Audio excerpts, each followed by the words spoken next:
Juan, perdón. Juan, capítulo 10.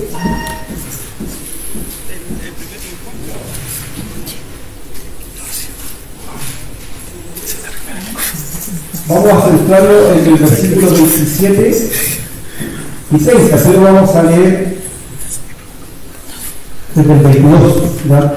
El cuarto domingo de Pascua, según el calendario litúrgico, la exposición de la palabra del Señor, según el orden del calendario litúrgico.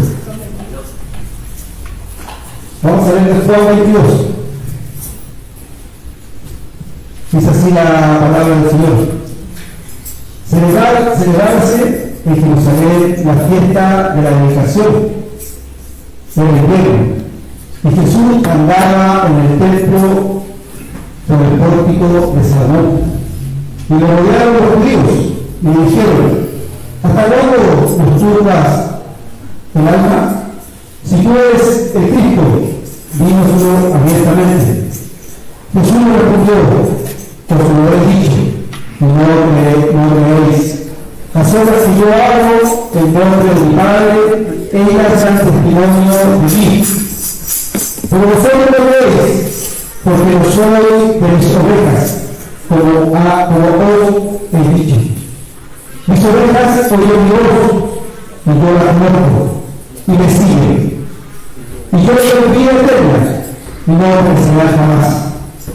Ni nadie las arrebatará de mi mano. Mi Padre me las dio el mayor de todos, y nadie las puede arrebatar de la mano de mi Padre. Versículo 30. Yo y mi Padre, uno somos.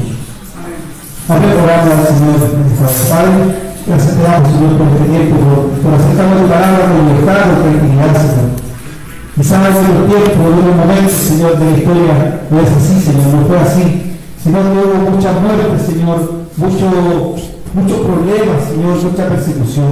Hoy en día, gracias al Señor, gracias a ti, Señor, podemos acercarnos con lectura y leer estas maravillosas palabras, Señor, estas maravillosas promesas, Señor, que tú nos entregas, amado Dios, que tú le entregas a tu pueblo. Gracias te damos, Señor, porque son promesas maravillosas que de una profundidad tremenda que muchas veces no logramos comprender. Te pedimos hoy día, Señor, al momento de exponer tu palabra, de meditar en ella, que nos ayude, Señor, a poder ir comprendiendo cada vez más, Señor, y creyendo cada vez más lo que tú dices por medio de ella. Así que, Señor, gracias te damos por este tiempo. Ayúdanos, Señor. Habla nuestra vida, nuestros corazones, Señor, por medio de tus palabras. Te lo pedimos en esta hora, en el nombre de tu amado Jesucristo. Amén, amén. Gracias, Señor. Hermanos, como lo decía, quise leer desde el versículo 22 para que pudiéramos entender un poco mejor el diálogo y en qué estaba el Señor, o por qué estaba dialogando con ellos y en qué actitud, se puede decir esa palabra, en qué parada estaban los fariseos. Que los primeros versículos, el versículo 24 nos aclara un poquito sobre esa situación, ese diálogo que muchas veces el Señor tenía con los fariseos, que era muy intenso y muchas veces venía un cuestionamiento de parte de ellos o le hacían preguntas con alguna intención. Pero el Señor, como nuestro Dios, es sabio y no hay forma de que lo puedan de alguna forma querer hacer pisar el palito, como lo decimos en buen chileno. El Señor siempre respondía de una forma sabia y con mucha enseñanza y con mucha autoridad también. El título del sermón del día de hoy se llama El buen pastor que nos conoce, nos guarda y nos une al Padre.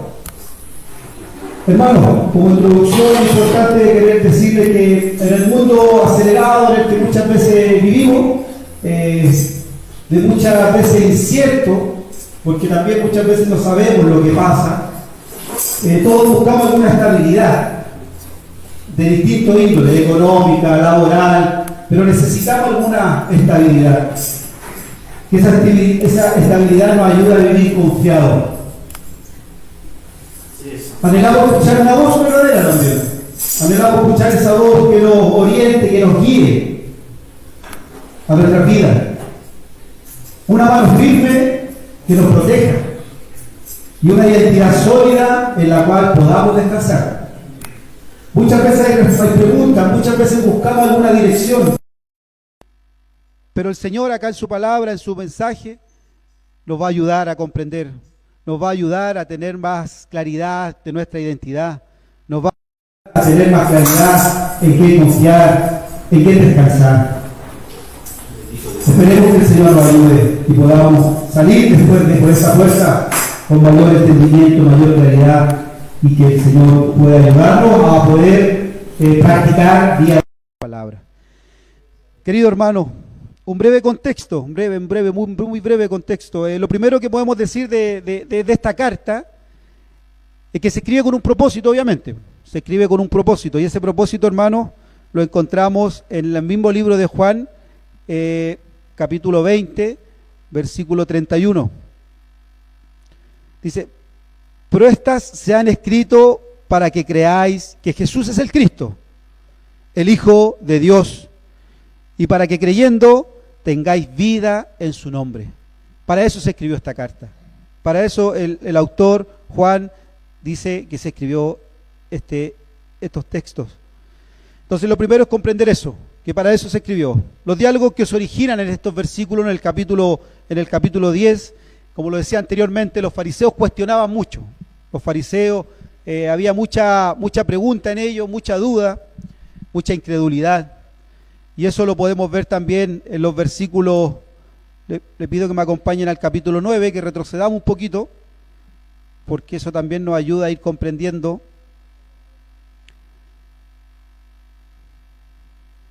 Versículo 18.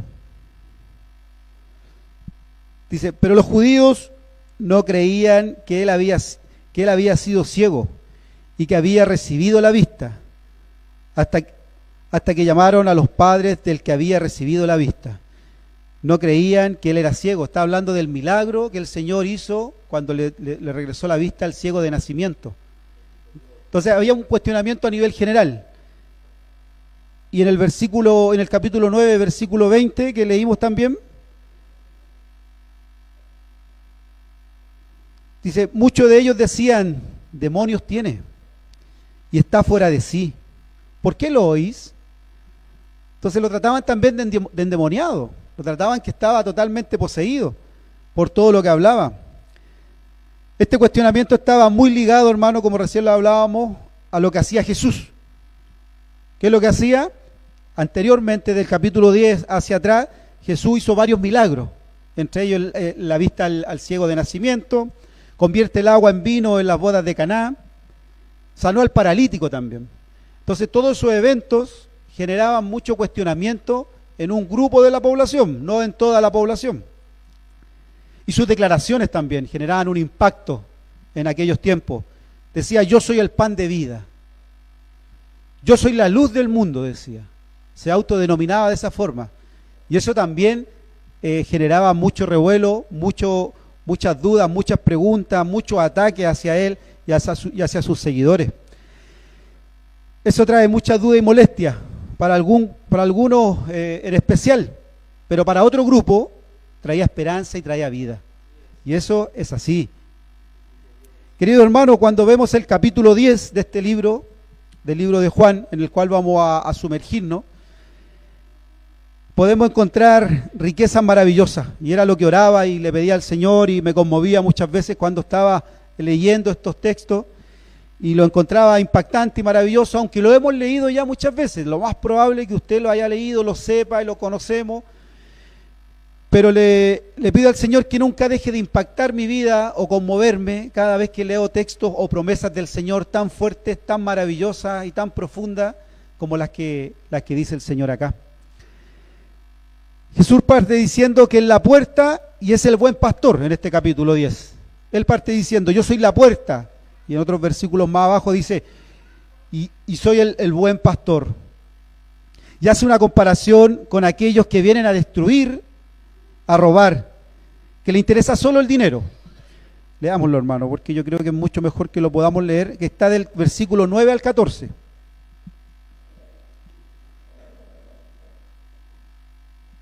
Dice: yo soy la puerta, el que por mí entrare será salvo, y entrará y saldrá y hallará pastos.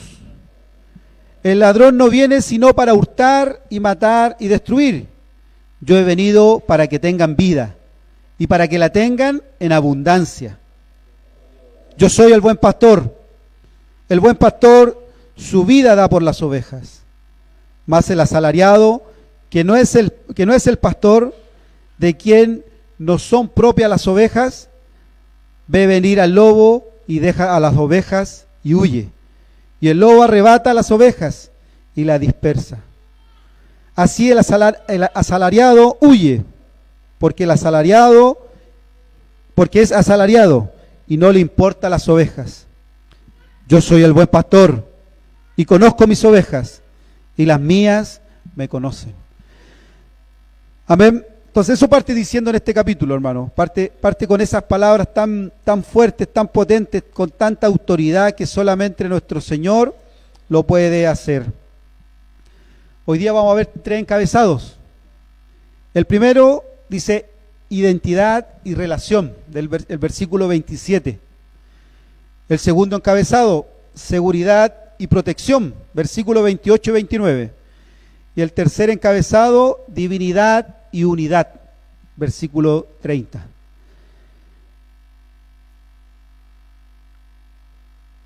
Lo invito a que lo podamos leer de nuevo, hermano, versículo 27 al 30. Mis ovejas oyen mi voz, y yo las conozco, y me siguen.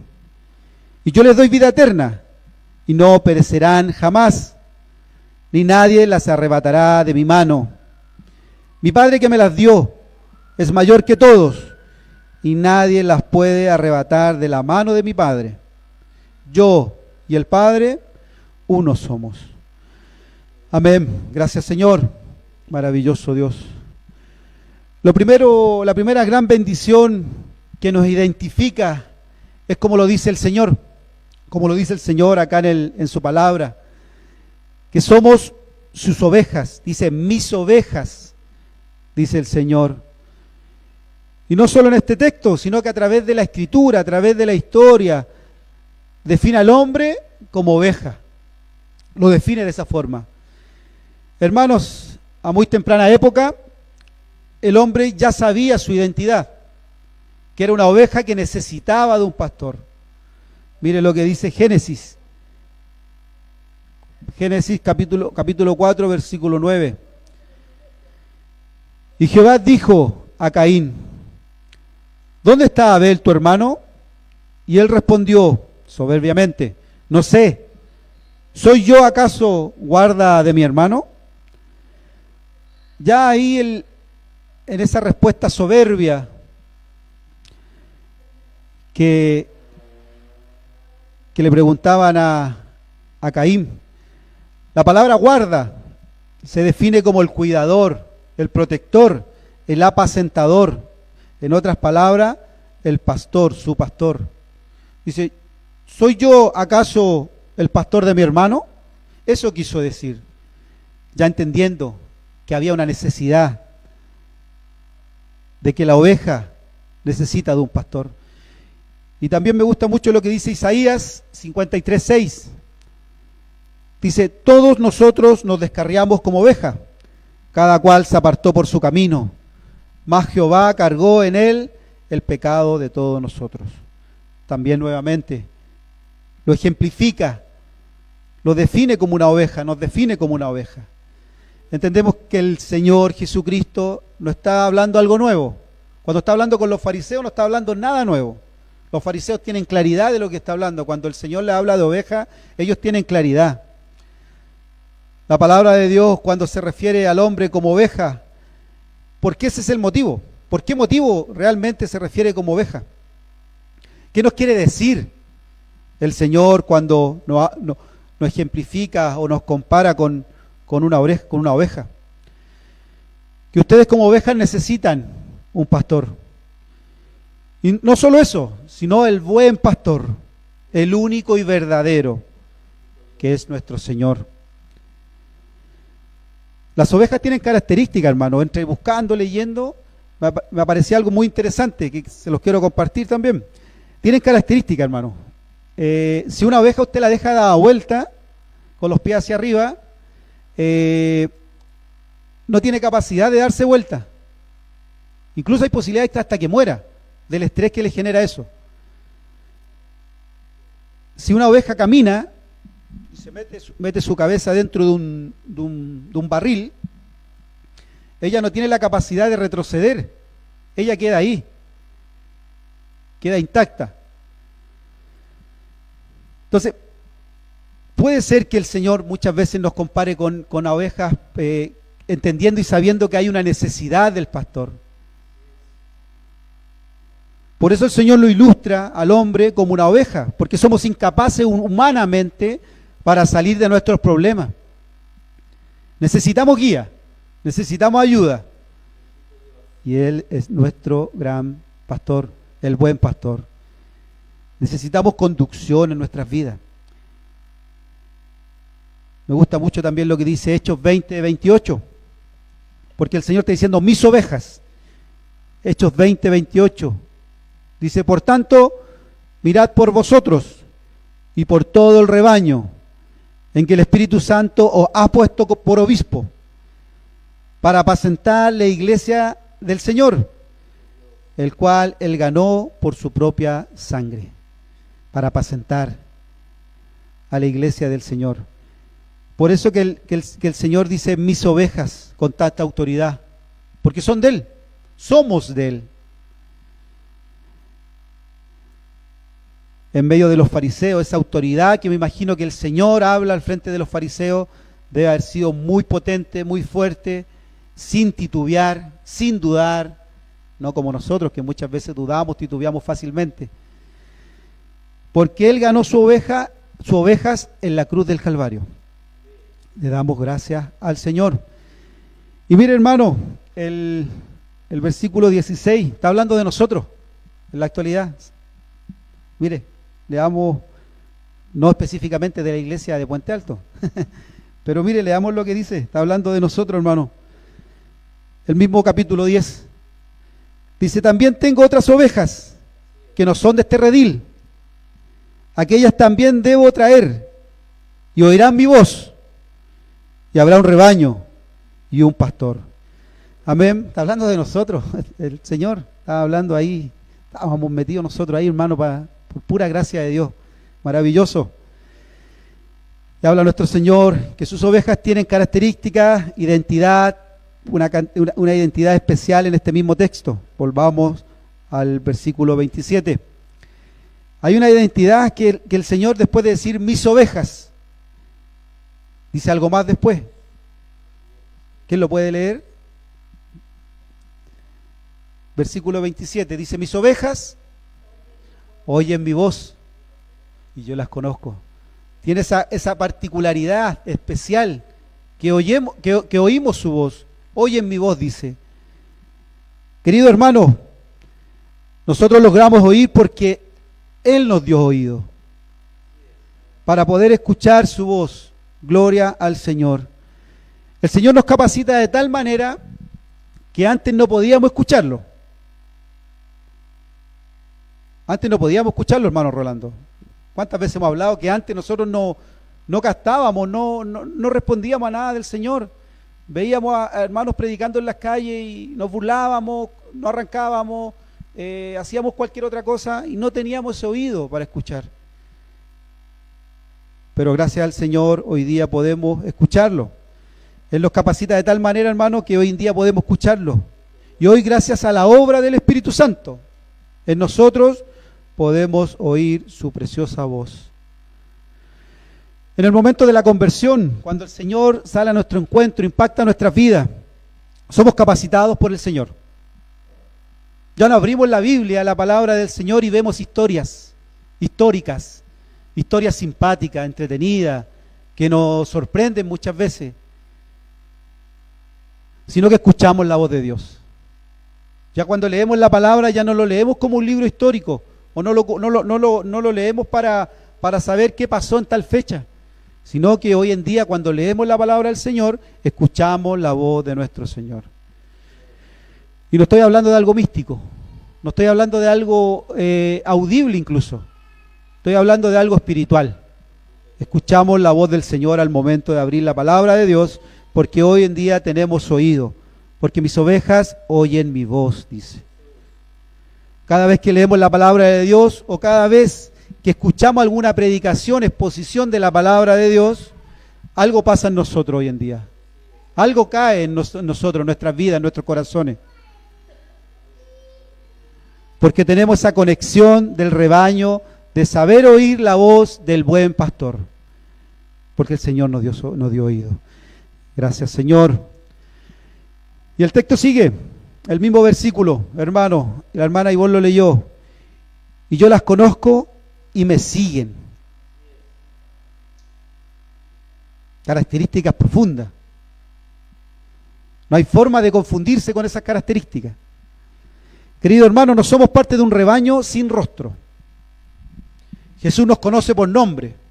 Hermano Héctor, hermana Isabelita, hermana Bexabé, hermano Rodrigo, hermano Rolando, hermano Ivonne, hermano Mario, hermano Patricio, hermano Jorge, hermano David, hermano Giovanni, hermana Cami, hermana Natalie, todo. El Señor nos conoce por nombre.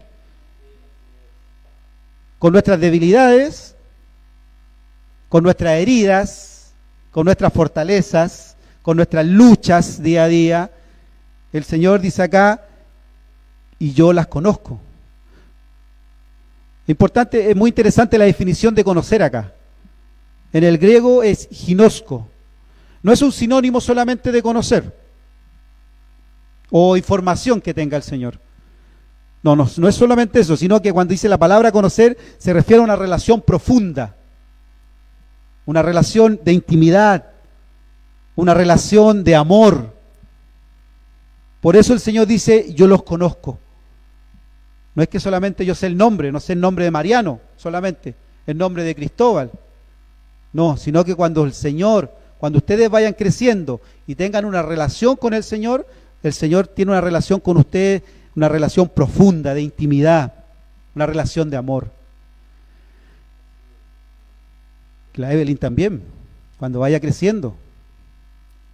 Esperemos que así sea, esperamos en el Señor. Y como resultado de esa relación íntima, profunda, esa relación en la cual el Señor nos conoce, hay un resultado. ¿Y cuál es el resultado, hermano Jorge, de la última parte del versículo 27? 27. Es lo último. Y me siguen. Y me siguen. No dice se quedan ahí, no dice que quedan mirando para otro lado, no dice que quedan jugando. No, me siguen. Gloria al Señor por eso. Como consecuencia de ese discernimiento que el Señor ya nos entrega, la respuesta se hace activa. Nos activamos. La oveja se activa. No es que se queda sentado viendo Netflix, las películas, las series que tanto nos gustan. No, se activa. Es una respuesta activa. Y se convierte en obediencia. Esto proviene del escuchar, de la escucha. Por tanto, entre la escucha y el seguimiento está el conocer al Señor. Está conocer a nuestro Dios. Miren qué importante. El versículo 27 nos entrega mucha información, un versículo muy cortito, pero nos da riqueza en conocimiento, el poder saber lo que el Señor está hablando y está diciendo. Mis ovejas oyen mi voz y yo las conozco y me siguen. Que el Señor nos bendiga y gracias, Señor, por abrir nuestros oídos. Gracias, Señor, por obrar en nuestros corazones. Una pregunta, querido hermano, pregunta el corazón. No es para usted, es para el corazón, para su corazón. ¿Estás escuchando la voz del Señor o estás distraído con otras voces?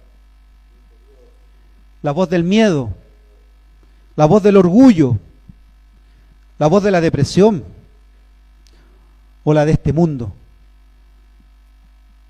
Que el Señor nos ayude. Les dejo esa pregunta. Importante que nos hagamos esa pregunta día a día o cuando veamos que en nuestra vida algo pasa. Que el Señor nos bendiga. Querido hermano, y eso nos da paso para el segundo encabezado que tenemos el día de hoy, que es seguridad y protección. Hermana Ivonne, si nos puede leer versículo 28 y 29.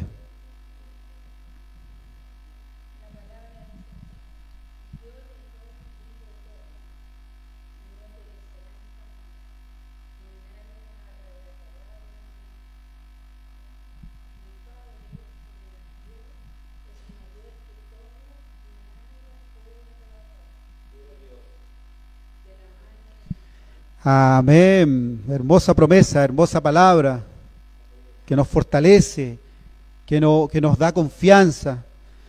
Hermanos, meditar en estos versículos, creo que no existen promesas más potentes, según yo, y más maravillosas que las que leímos recién, que la que leyó nuestra hermana.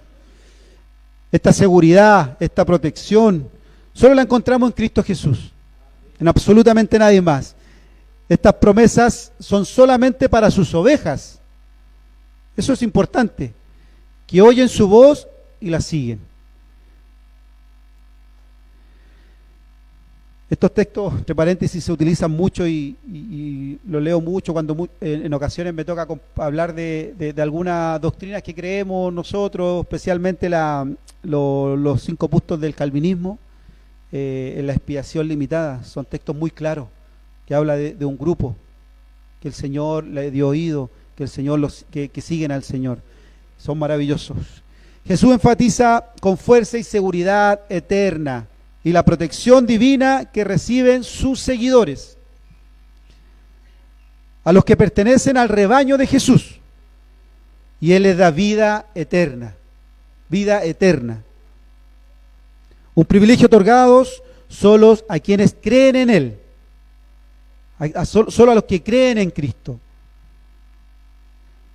Hermanos, Jesús promete algo que el mundo no puede garantizar, que ninguna plata puede garantizar, que ninguna estabilidad emocional, económica, laboral, matrimonial, no sé, de sentimental, no puede garantizar. Y eso es la vida eterna. Amén. Amén. Qué bueno que están pendientes, están sentaditos ahí, me gusta verlo. Así que el Señor entrega eso, vida eterna. Maravilloso. Y no es solo eso, el Señor entrega eso, tan maravilloso, tan preciado, que absolutamente nadie más puede dar, solamente Él. Ningún otro pseudo Dios puede darla, sino que solamente nuestro Señor Jesucristo. Y no solamente queda ahí, sino que dice, y no perecerán jamás. Si queda alguna duda, dice, me puede dar vida eterna, pero pucha, igual tengo duda que me pueda pasar algo, que quizás yo no sé, haciendo esto yo pueda quizás perderla o pueda pasarme esto otro. No dice, no perecerán jamás. No morirán jamás, está diciendo. Esta expresión es interesante, ya que puede ser traducida de ninguna manera, en ninguna circunstancia, por ningún motivo. Nada nos puede separar del amor de Cristo. Y ahí tenemos que leer, hermano, Romanos 8, 38 al 39. Yo tengo otra versión acá, hermano, que la encuentro maravillosa y un poquito más aclaratoria, aunque la Reina Valera también es muy clara. Pero ustedes me pueden seguir ahí en la Reina Valera. Y estoy convencido de que nada podrá jamás separarnos del amor de Dios. Ni la muerte, ni la vida, ni ángeles, ni demonios, ni nuestros temores hoy, ni nuestras preocupaciones mañana, ni siquiera los poderes del infierno pueden separarnos del amor de Dios. Ningún poder en las alturas, ni en las profundidades. De hecho, nada en toda la creación podrá jamás separarnos del amor de Dios, que está revelado en Cristo Jesús, nuestro Señor. Gloria al Señor, hermosa promesa. Creamos esa promesa con nuestro corazón. Hermano, escuche bien, hermano. Nada puede hacer el hombre para ser salvo. Lo creemos así, ¿cierto? Y nada puede hacer el hombre para perder su salvación. Nada puede el hombre para ser salvo, y nada puede hacer el hombre ya transformado, convertido por nuestro Señor, para perder su salvación. Porque es un acto de la gracia de Dios. absolutamente de la gracia de nuestro Señor. Sin embargo, esta pertenencia no los exime del conflicto. Como Jesús, también nosotros seremos objeto de persecución, oposición, porque el enemigo desea destruir el rebaño. Y eso es así. Capítulo 12 del mismo texto nos indica. Nos dice más el asalariado, y que no es el pastor de quien no son propias las ovejas, ve venir al lobo y deja las ovejas, y huye, y el lobo arrebata las ovejas y las dispersa. Surge entonces una pregunta crucial, y también se la quiero compartir y dejar ahí para que la medite en la casa, conversando con su esposo o con la familia. ¿Perseverarán los creyentes o cederán ante la adversidad? ¿Perseverarán los creyentes? ¿Seguirán adelante los creyentes?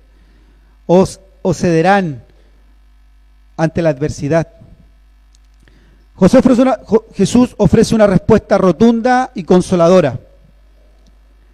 Nadie puede arrebatarles la vida eterna, porque Él mismo los guarda. Esta garantía se apoya en la voluntad y el poder del Padre, quien le ha confiado a Jesús la responsabilidad de custodiar a los suyos. El Señor nos custodia, nos guarda, porque el Padre, ustedes hermanos y yo, somos un regalo del Padre hacia Jesucristo. Y es más, y dice, y nadie las arrebatará de mi mano, en el mismo texto, en el texto 28, en el capítulo 28. Y nadie las arrebatará de mi mano. Cuando hablamos de protección, querido hermano, hablamos de estas promesas protectoras de nuestro Señor. Estamos en las manos del buen pastor. Y eso nos lleva a vivir confiados. Independiente de lo que pase con nuestra vida, la enfermedad, quizá nuestro hermano Héctor, nuestra hermana Isabelita, nuestro hermano Mario, nuestro hermano Rolando, y todo lo que estamos viviendo, distintas situaciones, enfermedades. El Señor, vivimos confiados en Dios, porque estamos en las manos del buen pastor. Vivimos rodeados de amenazas, enfermedades, economía inestable muchas veces, conflictos familiares. Pero Jesús nos recuerda, tú no te sostienes a ti mismo, yo te sostengo. El Señor dice por medio de su palabra. Damos gracias al Señor, que el Señor nos ayude a creer estas grandes verdades que el Señor habla a nuestras vidas. Y es muy interesante y me gusta mucho la imagen de la mano acá también, porque dice, y nadie las arrebatará de mi mano, que también la ocupa en el otro versículo, dice, y nadie las puede arrebatar de la mano de mi Padre. Esa imagen es muy buena y es muy clave también. Evoca protección, firme frente al peligro, como ya se insinuó cuando el lobo dispersa las ovejas. La mano de Jesús es la misma que Dios. Esa mano de Dios, esa mano de Jesucristo es la misma de Dios que nos mantiene junto a Él.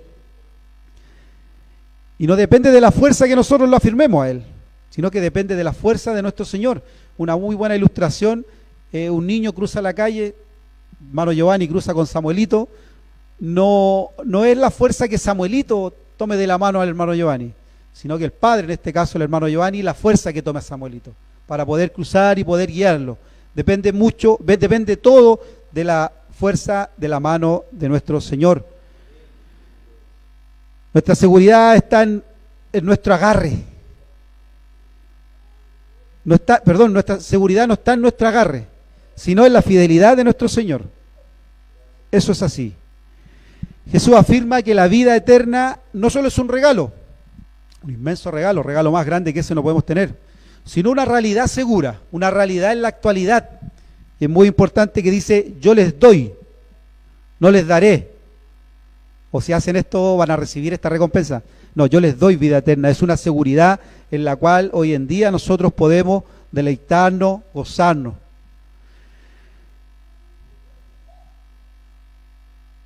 Jesús afirma que la vida eterna no solo es un regalo,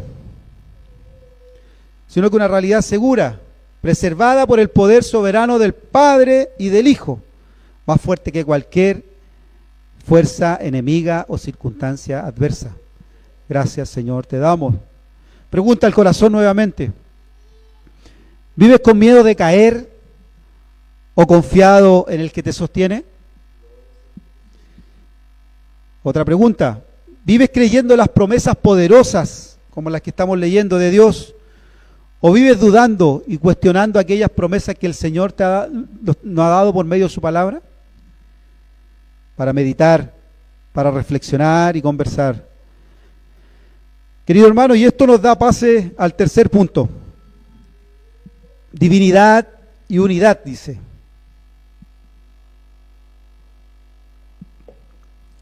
Versículo 30. Si nuestra hermana Isabelita lo puede leer.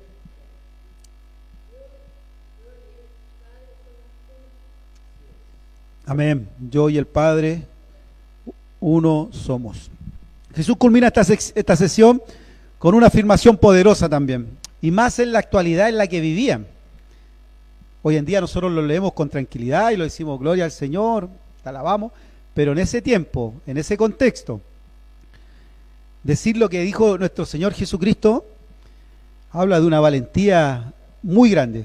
Jesús culmina con esta afirmación poderosa: yo y el Padre uno somos.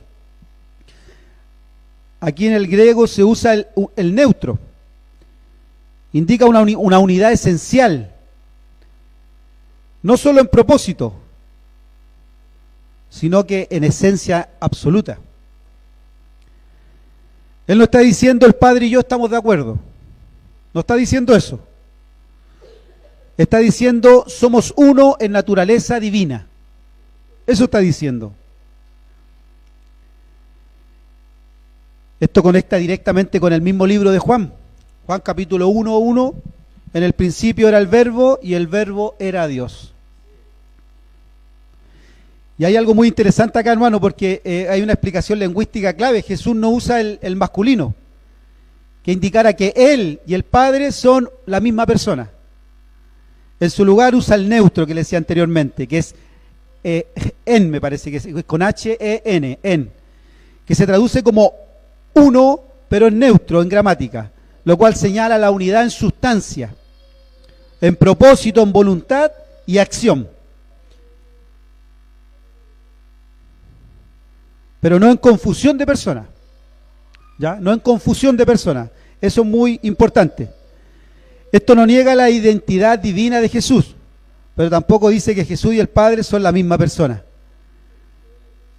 Y hay algo más, la unidad funcional y salvífica. El contexto muestra que la afirmación de Jesús se refiere principalmente a la acción conjunta del Padre y el Hijo en la protección y salvación del rebaño.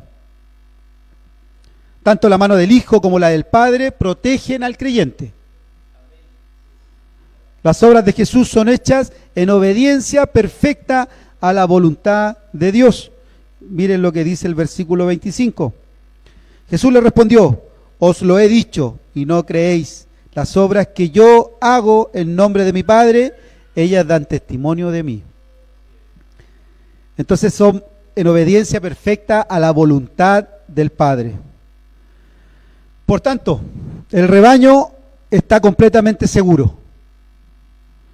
No porque hayan dos poderes separados cuidándonos, sino porque el amor y la intención de salvación del Padre y del Hijo son completamente una. Completamente una, hermano. Que el Señor nos ayude a ir comprendiendo esas verdades que muchas veces son difíciles de poder comprender. Algunos creen que hay una contradicción con el monoteísmo judío. No, la declaración de Jesús no contradice el Shema Israel, que está en Deuteronomios 6:4. El Señor nuestro Dios